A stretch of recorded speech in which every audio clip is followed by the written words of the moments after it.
मानता हूँ सिलेबस थोड़ा फास्ट जा रहा है, ठीक है, एफर्ट लगेगा क्योंकि एग्जाम पहले से जो लास्ट ईयर हुआ कम टाइम मिला, आपको भी पता है, और आप मेहनत भी कर रहे हो, ठीक है।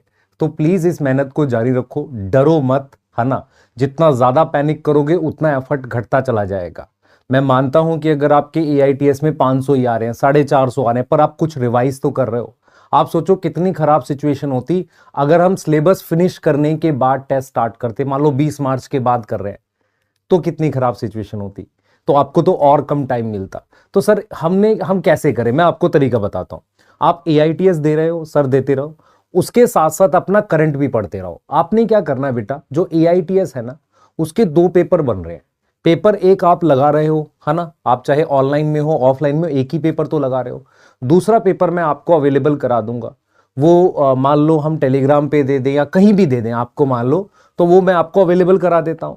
जब आप दोबारा रिवाइज करोगे ना, तो एक बार उससे भी लगा लेना। जैसे मान लेते हैं, एक अज्यूम कर लेते हैं कि 22 मार्च 20 मार्च को आपका सिलेबस खत्म हो गया।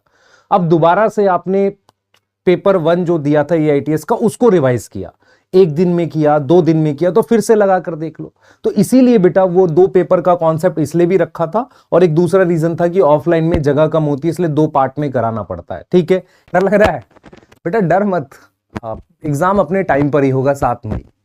अपने दिमाग में बिठा ले कि 1 मई को पेपर है, तो तुझे लगेगा एक्स्ट्रा टाइम मिल गया। जब 2-1 को नहीं होगा ना, तुझे लगेगा। ये सब सोच का होता है, जितना डरेगा उतना बच्चे तेरे को परेशानी हो। मैं बार बार इस बात को बोल रहा हूं, और इसे कराता जा रहा हूं, करते चलो, समझ में आ जाएगा तो आसानी से हो जाएगा। अगर समझ में ही नहीं आया तो मतलब बहुत पेन होने वाला है इस चैप्टर में।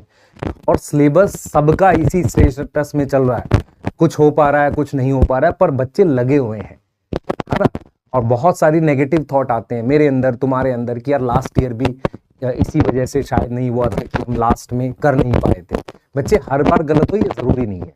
और पेपर पिछली बार हो सकता है स्टेटमेंट वाइज ज्यादा आए, इस बार बायो मतलब नॉर्मल भी आ सकती है। नॉर्मल इन द सेंस कि स्टेटमेंट वाइज ज्यादा ना हो, होंगे तो मैच द फॉलोइंग ज्यादा हो सकते हैं, जो मुझे लगता है, ठीक है।